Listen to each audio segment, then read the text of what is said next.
Onam exam 2026 ഇന്ന് നമ്മൾ discuss ചെയ്യുന്നത് 5ാം ക്ലാസ്സിലെ നാളത്തെ എക്സാം ആണ് ഹിന്ദി. ഇന്ത്യയുടെ പ്രീവിയസ് ഇയർ ക്വസ്റ്റ്യൻ പേപ്പർ ആണ് നമ്മൾ ഡിസ്കസ് ചെയ്യുന്നത്. ഓൾറെഡി 2 ക്വസ്റ്റ്യൻ പേപ്പർ നമ്മൾ അപ്ലോഡ് ചെയ്ത് കഴിഞ്ഞു. അതിന്റെ ലിങ്ക് താഴെ ഡിസ്ക്രിപ്ഷൻ ബോക്സ് കൊടുക്കാം. നമുക്ക് 2 മണിക്കൂർ 15 മിനിറ്റ് ആണ് നമ്മുടെ എക്സാം ടൈം. ആ സമയം 15 മിനിറ്റ് കൂൾ ഓഫ് ടൈം ആണ്. അപ്പോൾ ക്വസ്റ്റ്യൻ പേപ്പർ വായിച്ചു നോക്കാൻ നിങ്ങൾ ആ സമയം ഉപയോഗിക്കുക. ഇത് വേറൊരു ക്വസ്റ്റ്യൻ പേപ്പർ ആണ്. ഇതിപ്പോൾ 3ാമത്തെ ക്വസ്റ്റ്യൻ പേപ്പർ ആണ്. പക്ഷേ കഴിഞ്ഞ 2 ക്വസ്റ്റ്യൻ പേപ്പർ നിങ്ങൾ വാച്ച് ചെയ്തിരുന്നോ? വാച്ച് ചെയ്തിട്ടുണ്ടെങ്കിൽ നിങ്ങൾക്ക് ഒരു കാര്യം മനസ്സിലാകും. ഈ ഒരു ക്വസ്റ്റ്യൻ 2 ക്വസ്റ്റ്യൻ പേപ്പറിലും ഫസ്റ്റ് തന്നെ വന്നിട്ടുണ്ട്. അത് നമ്മുടെ കവിതയാണ്. തൂബാഗയി എന്നുള്ള ആ കവിതയിൽ നിന്നുള്ള ഫസ്റ്റ് ലൈന് എല്ലാ ക്വസ്റ്റ്യൻ പേപ്പറിലും വന്നിട്ടുണ്ട്. അപ്പോൾ ഇത് തന്നെ വരണമെന്നില്ല നാളത്തെ ക്വസ്റ്റ്യൻ പേപ്പറിൽ. ചിലപ്പോൾ അടുത്ത ലൈന് വരാം. അടുത്ത 4 വരി, ഇത് ആദ്യത്തെ 4 വരിയാണ്. ഇനി അടുത്ത 4 വരി ചിലപ്പോൾ വരാം. അപ്പം ചിലപ്പോൾ അല്ല, എന്തായാലും ഏതെങ്കിലും ഒരു 4 വരി വരും. ധൂബാഗയി എന്ന കവിത അപ്പം നല്ലവണ്ണം വായിച്ച് പഠിക്കുക. അതേപോലെ തന്നെ എഴുതാനും പഠിക്കുക. എഴുതാൻ പഠിക്കാന്ന് വെച്ചിട്ടുണ്ടെങ്കിൽ നമുക്ക് ചിലവർക്ക് ഹിന്ദി കുറച്ച് ബുദ്ധിമുട്ട്. നമ്മൾ ആദ്യമായിട്ടാണല്ലോ ഹിന്ദി എക്സാം എഴുതുന്നത്. അപ്പോൾ കുറച്ച് അക്ഷരങ്ങളൊക്കെ പരിചയപ്പെടാൻ ചിലർക്ക് ബുദ്ധിമുട്ടുണ്ടാവാം. ചിലർക്ക് നല്ലവണ്ണം എഴുതാൻ അറിയുന്നവരും ഉണ്ടാവും. ബുദ്ധിമുട്ടുള്ളവർ ഒരു ഇങ്ങനെ അക്ഷരങ്ങളെങ്കിലും പഠിച്ചു വെക്കണം. കാരണം നമുക്ക് ആദ്യത്തെ ലൈൻ എന്ന് പറഞ്ഞാൽ ധൂപ് ആകെയി സുബ സുബയ്ക്ക് എന്നാണ്. അപ്പൊ ധൂപ് എന്നുള്ളത് നമുക്ക് ഐഡന്റിഫൈ ചെയ്യാൻ കഴിയണം. ധൂപ് എന്നുള്ളത് ഐഡന്റിഫൈ ചെയ്യാൻ കഴിയണം. അത് നമുക്ക് എഴുതാൻ നമുക്ക് കുറച്ച് പ്രയാസമുണ്ടെങ്കിലും പ്രശ്നമില്ല. നമ്മൾ കാണാതെ എഴുതി പഠിക്കേണ്ട ആവശ്യമില്ല. ഇതിൽ ക്വസ്റ്റ്യൻ പേപ്പറിൽ തന്നെ നമ്മുടെ ആൻസർ ഉണ്ടാവും. അതുകൊണ്ട് ക്വസ്റ്റ്യൻ പേപ്പർ നല്ലോണം വായിച്ച് മനസ്സിലാക്കുക. ഈ ഹിന്ദി എക്സാമിൽ ഒരൊറ്റ ക്വസ്റ്റ്യൻ പോലും പുറത്ത് നിന്നില്ല നിങ്ങൾ ആൻസർ എഴുതേണ്ട ആവശ്യമില്ല. എല്ലാം നിങ്ങൾക്ക് ക്വസ്റ്റ്യൻ പേപ്പറിൽ തന്നെ ഉണ്ട്. അപ്പൊ നമ്മൾ എന്താണ്, ധൂപ് ആകെയി സുബ സുബക്കോ എന്നാണ് നമ്മുടെ ആദ്യത്തെ ലൈന് അല്ലെ. ധൂപ് ആകെയി സുബ സുബയ്ക്ക്. അപ്പൊ നമ്മൾ ധൂപ് കണ്ടുപിടിക്കുക എവിടാന്ന്. ധൂപ് ഇവിടെ ഉണ്ട്. രണ്ടാമത് ആകെയി ഇവിടെ ഉണ്ട്. സുബ സുബക്കോ ഇവിടെ ഉണ്ട്.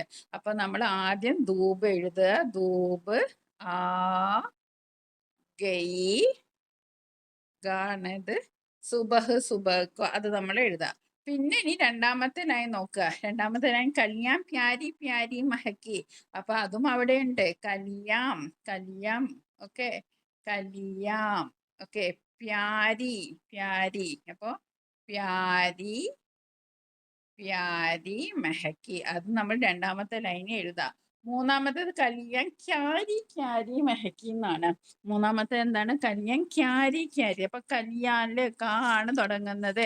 അപ്പൊ കല്യാം നമുക്ക് എഴുതാൻ അറിയണം, നമുക്ക് മനസ്സിലാക്കാൻ കഴിയണം. അപ്പൊ കല്യാം ഇവിടെ ഉണ്ട്. അപ്പൊ നമ്മൾ കല്യാന്ന് എഴുതി. കലിയാം ഓക്കെ. പിന്നെ ക്യാരി, ക്യാക്ക് ക്യാ കുറച്ച് മതി, പകുതി മതി. ക്യാരി ഓക്കെ, ക്യാരി മെഹക്കി. മെഹക്കി ഇവിടെ എഴുതാം ഓക്കെ. അപ്പൊ നമ്മൾ 3 എഴുതി. ഇനി നമുക്ക് അടുത്ത സെന്റൻസ് ഏതാണ്, കല്യാം ഇത്തിനി സാരി മെഹക്കി. അപ്പൊ കല്യാം എവിടെ, കല്യാം ഇവിടെ, കല്യാം ഉണ്ട്. ഇത്തിനി സാരി രണ്ടാമതായിട്ട് എഴുതുക. മെഹക്കി മൂന്നാമതായിട്ട് എഴുതുക ഓക്കെ. ഇനി നാലാമത്തെ ലൈൻ എന്താണ്, ഹവ ബഹ്രഹി ഡണ്ടി ഡണ്ടി. ഹവ എവിടെയുണ്ട്, ഹവ ഇതാ ഇവിടെ ഉണ്ട്. അപ്പൊ ഹവ നമ്മൾ ആദ്യം എഴുതുക. പിന്നെ അടുത്ത എന്താണ് വരി, അവിടുത്തെ വാക്ക് എന്താണ്, ബഹ്രഹി. ഹവ ബഹ്രഹിയാണ് അടുത്തത്. അപ്പൊ ബഹ്രഹി അത് നമ്മൾ ഇവിടെ എഴുതുക. മൂന്നാമത്തെ ഡണ്ടി ഡണ്ടി ഡണ്ടി ഡണ്ടി നമ്മൾ ഇവിടെ എഴുതുക. അപ്പൊ നമ്മള് ധൂപ് ആകെ എന്ന കവിത മസ്റ്റ് ആയിട്ട് എല്ലാവരും പഠിച്ചിരിക്കണം. മസ്റ്റ് ആണ്, എന്തായാലും വരും. ധൂപ് ആകെയി സുബ സുബയ്ക്ക് കല്യാം പ്യാരി പ്യാരി മെഹക്കി. കല്യാം ക്യാരി ക്യാരി മെഹക്കി. കല്യാം ഇത്തിനി സാരി മെഹക്കി. അപ്പൊ ലൈനുകൾ ബൈ ഹാർട്ട് ചെയ്ത് വെക്കുക. ഇനി അടുത്തത് നമുക്ക് എന്താണ്, ചിത്ര ദേക്കെ ഒരു പ്രശ്നമൊക്കെ ഉത്തരം ലിഖെ. അപ്പൊ ചിത്രം നോക്കിയിട്ട് നമ്മുടെ ചോദ്യത്തിന്റെ ഉത്തരം എഴുതാനാണ്. അപ്പൊ ഇവിടെ ആദ്യത്തെ ചോദ്യം എന്താന്ന് വെച്ചിട്ടുണ്ടെങ്കിൽ കിസ്ക ചിത്ര ഹേ, ഇത് എന്തിന്റെ ചിത്രമാണ്, ഇത് എന്താണ്, ഇത് പക്ഷിയാണെന്ന് നമുക്കറിയാം അല്ലെ. ഇത് പക്ഷിയാണ്, ഇത് ബേർഡാണ്. ബേർഡിന് ഹിന്ദിയിൽ എന്താ പറയാ, ബേർഡിന് ഹിന്ദിയിൽ ഇതിലേതാണ് പറയാ. ഇത് ഫസ്റ്റത്തെ എന്താണ്, ബാ വെച്ച് തുടങ്ങുന്ന ഒരു വാക്കാണ് ബാദൽ. രണ്ടാമത്തെ ചാ വെച്ച് തുടങ്ങുന്ന വാക്കാണ് ചിടിയ. മൂന്നാമത്തത് മച്ചിലിയാണ്. നാലാമത്തെ ഫൂലാണ്. അപ്പൊ നമുക്ക് പക്ഷി ബേർഡ് എന്ന് നമ്മൾ ഹിന്ദിയിൽ എന്താ പറയാ, ചിടിയാണ്. രണ്ടാമത്തെ ഓപ്ഷൻ ആണ്. അപ്പൊ നമ്മൾ എന്ത് എഴുതണം, ചിടിയ ഇവിടെ എഴുതണം ഓക്കെ. ചിടിയ നമ്മൾ ഓപ്ഷന് ഉള്ളത് ഇവിടെ എടുത്ത് എഴുതണം. ച എഴുതി, ചീ ഡ, ഇതിന് വള്ളി കൊടുത്തു, ചീ ഡി യ. അപ്പൊ ചിടിയ എന്ന് പറഞ്ഞാൽ എന്താ? പക്ഷി. കഴിഞ്ഞില്ല നമ്മുടെ ആക്ടിവിറ്റി. ഇനി എന്താണ്? ഇതിന് കളർ കൊടുക്കണം. ക്രയോൺ ഒക്കെ എല്ലാവരും കൊണ്ടുപോകാൻ നല്ല വൃത്തിയിൽ പുറത്തൊന്നും പോകാതെ റൗണ്ടിന്റെ ഉള്ളിൽ തന്നെ നിങ്ങൾ കളർ ചെയ്യുക. ആദ്യത്തേത് കാല ആണ്. കാല എന്ന് പറഞ്ഞാൽ നമ്മൾ നേരത്തെ പറഞ്ഞു കറുപ്പാണ്, ബ്ലാക്ക് ആണ്. അപ്പൊ 1 കാല എന്നാണ് ഇവിടെ കൊടുത്തത്. അപ്പൊ 1 ഉള്ള സ്ഥലത്തൊക്കെ എന്തെക്കണം? നമ്മൾ ഈ കറുപ്പ് കൊണ്ട് കളർ കൊടുക്കണം. അപ്പൊ കാല കാല കാല കാല കാല കാല 1, കാല എന്ന് പറഞ്ഞാൽ ബ്ലാക്ക്. ഓക്കെ, എനിക്ക് മാർക്ക് കിട്ടാൻ പ്രയാസമാണ്, ഞാൻ വൃത്തിയിലല്ല ചെയ്തത്, നിങ്ങൾ വൃത്തിയിൽ ചെയ്യാം. ഓക്കെ, കാല. ഓക്കെ, കാല നമ്മൾ. ഇനി അടുത്ത 2 ഹര ആണെന്ന് തന്നിട്ടുണ്ട്. അപ്പൊ ഹര നമ്മൾ എന്താ പഠിച്ചത്? ഹര പച്ചയാണ്, ഗ്രീൻ ആണ് ഹര. ഓക്കെ, ഹര എന്ന് പറഞ്ഞാൽ ഗ്രീൻ ആണ്. അപ്പൊ ഗ്രീൻ ഏതാണ്? 2 നമ്മൾ ഇവിടെ ആണ് കൊടുക്കേണ്ടത്. അപ്പൊ നമ്മൾ 2 ഇവിടെ കൊടുത്തു. ഓക്കെ, 2 കൊടുത്തു. അപ്പൊ ഹര ഹര ഹര ഹര ഗ്രീൻ ആണ്. ഹര ഗ്രീൻ ആണ്. ഹര നമ്മൾ കൊടുത്തു. ഓക്കെ, ഹര നമ്മൾ കൊടുത്തു. ഇനി അടുത്തത് നീല. നീല എന്ന് വെച്ചാൽ ബ്ലൂ ആണ്. Blue blue blue blue blue blue 3. അപ്പൊ നമ്മൾ 3 വെച്ചിട്ട് ബ്ലൂ കൊടുക്കുക. ഓക്കെ, പുറത്തേക്ക് പോവരുത്, വൃത്തി ചെയ്യണം. ഇത് കണ്ട് നിങ്ങൾ അനുകരിക്കരുത്. ഇത് പുറത്തേക്കൊക്കെ പോയിട്ടുണ്ട്. ഞാൻ പെട്ടെന്ന് ചെയ്യാണ്. ക്വസ്റ്റ്യൻ പേപ്പർ വേഗം ലെങ്തി വീഡിയോ ആവണ്ടെന്ന് വെച്ച് പെട്ടെന്ന് ചെയ്യാണ്. ഓക്കെ, സമയമെടുത്ത് ചെയ്യുക. ഇനി 4 ലാലാണ്. 4ാമത്തെ ലാൽ. ഇതൊക്കെ 4 ലാലാണ്. അപ്പൊ 4. ഓക്കെ, സെറ്റ് അല്ലേ? നമ്മളെ ചിടിയ സെറ്റ്. അപ്പൊ നിങ്ങൾ ശ്രദ്ധിക്കേണ്ടത് ഓരോ നിറത്തിന്റെ പേര് കറക്റ്റ് അറിഞ്ഞിരിക്കണം. കാല എന്ന് പറഞ്ഞാൽ എന്താണ്? കറുപ്പാണ്, ബ്ലാക്ക് ആണ്. കാല കാല കറുപ്പാണ്, കാല ബ്ലാക്ക് ആണ്, കാല ബ്ലാക്ക് ആണ്. ഹര ഹര എന്ന് പറഞ്ഞിട്ടുണ്ടെങ്കിൽ ദാറ്റ് ഈസ് ഗ്രീൻ ആണ്. നീല എന്ന് പറഞ്ഞാൽ ബ്ലൂ ആണ്. ലാൽ എന്ന് പറഞ്ഞാല് ചുവപ്പാണ്. ഇത് മനസ്സിലാക്കി വെക്കുക. ഓക്കെ, ഇനി നമുക്ക് അടുത്ത ക്വസ്റ്റ്യൻ നോക്കൂ. ഇവിടെ ഒരു ചിത്രം ഉണ്ട്. ഓക്കെ, ചിത്രം എന്താണ്? ടോമി ആണോ? നോക്കാം നമുക്ക്. ചിത്രത്തിൽ ഒരുപാട് കാര്യങ്ങളൊക്കെ ഉണ്ട്. അപ്പൊ നല്ലോണം ശ്രദ്ധിച്ച് ചിത്രം നോക്കുക. എന്നിട്ട് നമുക്ക് ചോദ്യം വായിച്ചു നോക്കാം. ചോദ്യം, ആദ്യത്തെ ചോദ്യം നോക്കൂ. കുത്ത കഹാ ഹേ? കുത്ത കഹാ ഹേ? കുത്ത എവിടെയാണ്? കുത്ത കഹാ ഹേ എവിടെയാണ്? ഹേ, കുത്ത എവിടെയുടെ? ഫൂൽ ഹേ എന്നുണ്ട്. ആദ്യത്തേത് ഫൂൽ ഹേ. ഫൂൽ ഹേ എന്ന് പറഞ്ഞാൽ എന്താണ്? ഫൂൽ എന്ന് പറഞ്ഞാൽ എന്താണ്? ഫൂൽ എന്ന് പറഞ്ഞാൽ എന്താണ്? ഫൂൽ എന്ന് പറഞ്ഞാൽ ഫ്ലവർ ആണ്. ഗർക്കെ ബാഹർ എന്ന് പറഞ്ഞാൽ പുറത്താണ്. പേട് പർ ഹേ എന്ന് പറഞ്ഞാൽ മരത്തിലാണ്. മച്ലി ഹേ എന്ന് പറഞ്ഞാല് ഫിഷ് ആണ്. ബഗീച്ചേമ എന്ന് പറഞ്ഞാൽ ഗാർഡൻ ആണ്. അപ്പൊ കുത്ത കഹാ ഹേ? കുത്ത ഗർക്കെ ബാഹർ ഹേ. കുത്ത എവിടെയാണ്? നായ വീടിന് പുറത്താണ്. അപ്പൊ ഗർക്കെ ബാഹർ എന്ന് നമ്മളിവിടെ എഴുതാം. പൗതേമേ ക്യാ ഹേ? പൗതയിൽ എന്താണ്? പൗത എന്ന് പറഞ്ഞാല് ചെടി. ചെടിയിൽ എന്താ ഉള്ളത്? പൗതേമേ ഫൂൽ ഹേ. അത് രണ്ടാമത് യോജിപ്പിക്കരുത്. ഫൂലിലെ എന്നുള്ളതിൽ കൊടുക്കാം.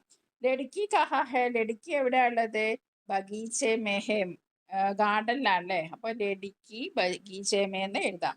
നദീമേ ക്യാ ഹേ? നദിയിൽ എന്താ ഉള്ളത്? നദിയിൽ എന്താ ഉണ്ടാവാ? മച്ലി അല്ലേ? അപ്പൊ നദീമേ മച്ലി ഹേ. അത് ഇങ്ങോട്ട് എഴുതുക. ചിടിയ കഹാ ഹേ? ചിടിയ എവിടെയാണ്? ചിടിയ പേട് പർ ഹേ. ചിടിയ പേട് പർ ഹേ. അപ്പൊ ഒന്നുകൂടി നമുക്ക് നോക്കാം. കുത്ത എവിടെയാണ്? ഗർക്കെ ബാഹർ ഹേ. ഗർക്കെ ബാഹർ ഹേ. പിന്നെ ആരാണ്? പൗതേമേ എന്താണ്? പൗതേമേ ഫൂൽ ഹേ. ഫൂൽ ഹേ. പിന്നെ അടുത്തത് ലടുക്കി എന്ത് ചെയ്യാണ്? ലടുക്കി കഹാ ഹേ എന്നാ ചോദിച്ചത്. ലടുക്കി ബഗീച്ചേമേ ഹേ. ഓക്കെ, ഇനി അടുത്തത് നദീമേ ക്യാ ഹേ എന്നാ ചോദിച്ചത്. നദീമേ മച്ലി ഹേ. മത്സ്യമുണ്ട്. ചിടിയ കഹാ ഹേ എന്നാ ചോദിച്ചത്. ചിടിയ പേട് പർ ഹേ. ഓക്കെ, ഇനി അടുത്തത് കവിതാക്ക ക്രംസലിക്ക. ഇത് നമ്മുടെ വേറൊരു കവിതയാണ്. അപ്പൊ ആ കവിത നിങ്ങൾ 2 കവിതകളും നല്ലവണ്ണം വായിച്ചു വെക്കണം. പില്ല കവിത എന്നുള്ള വരികളാണ്. ഓക്കെ, ഇവിടെ കാര്യങ്ങളൊക്കെ നീതൂക്കാത്ത പിള്ള ഏക്ക അത് തന്നിട്ടുണ്ട്. പിന്നെ ബുരി ദാദി കാലി മൂഞ്ച് അത് അടുത്ത ലൈനല്ല. അടുത്ത ലൈൻ എന്താണ്? ബദൻ പേ ഉസ്കെ ഹുയേ രുയേ അനേക്. ബദൻ പേ. ബദൻ പേ എന്ന് പറഞ്ഞാൽ മുഖത്ത് കുറെ രോമങ്ങൾ ഉണ്ട്. അത് ഏതാണ്? അത് ഇവിടെയാണ് വരുന്നത്. ബദൻ എവിടെയാണ്? ബദൻ ഇവിടെയാണ് വരുന്നത്. അപ്പൊ രണ്ടാമതായിട്ട് നമ്മൾ ഈ ലൈനാണ് എഴുതേണ്ടത്. ബദൻ പേ ഉസ്കെ രുയേ എനേക്ക. ഇനി മൂന്നാമത്തെ ലൈൻ ഏതാണ്? പിള്ളേല് ചോട്ടി ടാങ്ക് ലംബി പൂച്ച. അതെവിടെയാണ്? ചോട്ടി ടാങ്ക് ലംബി പൂച്ച ഇവിടാണ് ഉള്ളത്. ഓക്കെ, അപ്പൊ നമ്മൾ അത് മൂന്നാമത്തെ ലൈനായിട്ട് എഴുതണം. നമ്മള് നാലാമത്തെ ലൈന് ബുരി ദാട്ടി കാലി മൂച്ച അതെവിടാ ഉള്ളത്? അത് ഇവിടാണുള്ളത്. അത് നമ്മൾ നാലാമത്തെ ലൈനായിട്ട് എഴുതണം. ഇനി മക്കീസെ വഹിലെടുത്താത്ത അത് ഇവിടാണുള്ളത്. അത് നമ്മൾ അഞ്ചാമത്തെ ലൈനായിട്ട് എഴുതണം. ഗഡേ ഗഡേ ഗപ്പടുത്ത് നോക്കി നോക്കി വീണു പോയി എന്നുള്ളത് എവിടെയാണ്? അത് ഇവിടെയാണ്. അതാണ് ലാസ്റ്റത്തെ ലൈന്. അപ്പൊ പിന്നെ പോയ നല്ലോണം നമ്മൾ വായിച്ച് മനസ്സിലാക്കുക. എഴുതാനും എഴുതുന്നതും അറിയണം. നീതൂക്ക ഏക്ക് പില്ല ബദൻ പേ ഉസ്കെ രുയെ അനേക്ക് ബദൻ എന്നുള്ളതൊക്കെ അർത്ഥം എഴുതാൻ മനസ്സിലാക്കി വെക്കുക. എന്നാലേ നമുക്കിത് എടുത്ത് എഴുതാൻ പറ്റും. ചോട്ടി ടാങ്കെ ചോട്ടി എന്നുള്ളതൊക്കെ നമ്മൾ പഠിച്ചു വെക്കുക. എന്നാലേ ഇവിടുന്ന് എഴുതാൻ പറ്റുള്ളൂ. ബൂരി ദാട്ടി കാലി പൂച്ച് മക്കീസ്. അപ്പൊ ഗഡഗഡ ആദ്യത്തെ വരികളിൽ ലൈനെങ്കിലും നിങ്ങൾ മസ്റ്റായിട്ട് പഠിച്ചു വെക്കണം. എന്നാലേ നമുക്ക് എടുത്ത് എഴുതാൻ കഴിയുള്ളൂ. ഇനി ചിത്രമൊക്കെ അനുസാർ വാക്യടിക്കുക. ചിത്രത്തിനനുസരിച്ച് വാക്യം എഴുതാനാണ്. നോക്കൂ, ടോമിനെ കുറിച്ചാണ് ഉള്ളത്. അപ്പൊ ടോമി എന്താണ് ചെയ്യുന്നതെന്നൊക്കെയാണ് ഇവിടെ നോക്കാം. ബിസ്ക്കറ്റ് തിന്നാണ് എന്നാണ് ഇതുള്ളത്. കിതാബ് പഠന പുസ്തകം വായിച്ചു. നീതുക്കെ സാത്ത് ഖേൽന നീതുവിന്റെ കൂടെ കളിച്ചു. പങ്കേക്ക് നീച്ചെ സോന ഫാൻ്റെ അടിയിൽ ഉറങ്ങി. മക്കീസ് ലഡന ഈച്ചനോട് പിന്നെ എന്താണ് കച്ചറ ഉണ്ടാക്കി. മീൻസ് എന്താണ് സ്റ്റണ്ട് ഉണ്ടാക്കി, വഴക്കുണ്ടാക്കി. ഓക്കെ, അപ്പൊ നമുക്ക് ഓരോന്നായിട്ട് നോക്കാം. ഓക്കെ, നമ്മളിവിടെ ഇതിന്റെ എല്ലാ കാര്യങ്ങളും നമ്മളിവിടെ കൊടുത്തിട്ടുണ്ട്. അപ്പൊ നിങ്ങൾ വിശദമായിട്ട് വേണമെങ്കിൽ നിങ്ങൾ ഇവിടെ നോക്കുക. നമുക്ക് ആദ്യം ഇടാം. ടോമിക്കോ എന്താണ്? ടോമിക്കോ ഇതുമായി ബന്ധപ്പെട്ടത് എന്താണ്? ഇതുമായിട്ട് ബന്ധപ്പെട്ട എന്താണ്? ഇതെന്താണ്? മക്കീസെ ലഡ്ന അല്ലേ? അപ്പൊ മക്കീസെ ലഡ്ന ഇവിടെ എഴുതി. പിന്നെ ഇതെന്താണ്? ഫാൻ്റെ അടിയിൽ ഉറങ്ങാണ്. അപ്പൊ പങ്കേക്കെ നീച്ചെ സോന. അപ്പൊ നമ്മൾ ഇവിടെ എഴുതണം പങ്കേക്കെ നീച്ചെ സോന എന്ന് ഇവിടെ എഴുതണം. പിന്നെ ഇതെന്താ ചെയ്യുന്നത്? ബിസ്ക്കറ്റ് തിന്നാണ്. അപ്പം ബിസ്ക്കറ്റ് കാണാതെ ഇവിടെ എഴുതണം. ബിസ്ക്കറ്റ് കാണാന്ന് ഇവിടെ എഴുതണം. പിന്നെ എന്താണ്? നീതു ആയിട്ട് കളിക്കാണ്. അപ്പൊ നീതുക്കെ സാത്ത് കേൾന അത് ഇവിടെ എഴുതണം. ഓക്കെ, ഇവിടാണ് എഴുതേണ്ടത്. പിന്നെ കിതാബ് പഠന പുസ്തകം വായിക്കാണ്. അത് ഇവിടാണ് കിതാബ്. അപ്പൊ അത് നമ്മുടെ കിതാബ് പഠന ഇവിടെ എഴുതണം. ഓക്കെ, അപ്പൊ എല്ലാം നമ്മൾ നോക്കി എഴുതുക. ഇപ്പൊ ഇവിടെ കിതാബ് പഠനയാണ്. അപ്പം നമ്മൾ കിതാബ് പുസ്തകമാണെന്ന് നമുക്ക് മനസ്സിലായല്ലോ. കിതാബ് പഠന ഇവിടാണ്, ഇതാണ് എഴുതേണ്ടത്. പിന്നെ നീതുക്കെ സാത്ത് കേൾന നീതുവിന്റെ കൂടെ കളിക്കാണ്. അപ്പൊ നമ്മൾ നീതുക്കെ സാത്ത് കേൾന എന്ന് മുഴുവൻ ഇവിടെ എഴുതണേ. ഇവിടെ സ്ഥലമില്ലാത്തതുകൊണ്ടാണ് എഴുതാത്തത്. നീതുക്കെ സാത്ത് കേൾന. മനസ്സിലായല്ലോ. ഇനി അടുത്തത് നമുക്ക് എന്താണ്? ബട്ടർഫ്ലൈ ഇത് പേരെടുത്ത് എഴുതാനാണ്. ചിത്ര പഹചാനെ ഒരു ശബ്ദക്ക്. ഇതെന്താണ്? ബട്ടർഫ്ലൈ ആണ്. ബട്ടർഫ്ലൈക്ക് എന്താ പറയാ? തിത്തിലി. തിത്തി. താ എഴുതി വള്ളിട്ടു, താ എഴുതി ലാ എഴുതി വള്ളിട്ടു, തിത്തിലി. ഇതെന്താണ്? ഇത് ആനയാണ്. ആനക്ക് എന്താ പറയാ? ഹാത്തി. ഓക്കെ, ഇതെന്താ പറയാ? പൂമൊട്ടാണ്. പൂമൊട്ടിന് എന്താ പറയാ? കലി. ഒക്കെ ഇവിടെ താഴെ ഉണ്ട് കേട്ടോ. കലി എന്നൊക്കെ എഴുതാൻ ഒരു വിഷമമില്ല. ഇവിടുന്ന് അങ്ങോട്ട് എഴുതിയാൽ മതി. പിന്നെ തിത്തിലി ഇതാ ഇവിടെ ഉണ്ട്, ഇങ്ങോട്ട് എഴുതിയാൽ മതി. ഇനി അടുത്ത സൂരജ് ഇത് അവിടെ ഉണ്ട്. സൂരജ് സണ്ണ്. ഇനി ഇതെന്താണ്? ഇത് ബാദലാണ്, മേഘം. അപ്പൊ ബാദൽ. ഓക്കെ, അപ്പൊ വളരെ എളുപ്പമാണ്. ഞാൻ ഇവിടെ അർത്ഥം നിങ്ങൾക്ക് എഴുതിയത് ഹാത്തി എന്ന് പറഞ്ഞാൽ ആനയാണ്. ഹാത്തി ഇത് അവിടെ ഉണ്ട്. സൂരജ് എന്ന് പറഞ്ഞാൽ സൂര്യനാണ്.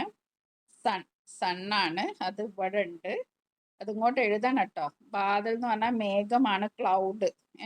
കലി എന്ന് പറഞ്ഞാൽ പൂമൊട്ടാണ്, അത് ഇവിടെയാണ് എഴുതേണ്ടത്. തിത്തിലി എന്ന് പറഞ്ഞാൽ ഇവിടെയാണ് എഴുതേണ്ടത്. 3 ക്വസ്റ്റ്യൻ പേപ്പർ നമ്മൾ ഡിസ്കസ് ചെയ്തു. 3ഉം ഒരേ ക്വസ്റ്റ്യൻ പേപ്പറാണ്. അപ്പം നിങ്ങൾ ഈ ക്വസ്റ്റ്യൻ പേപ്പർ നല്ലോണം വർക്കൗട്ട് ചെയ്യുക. നിങ്ങൾക്ക് ഫുൾ മാർക്ക് കിട്ടും. Thank you for watching this video.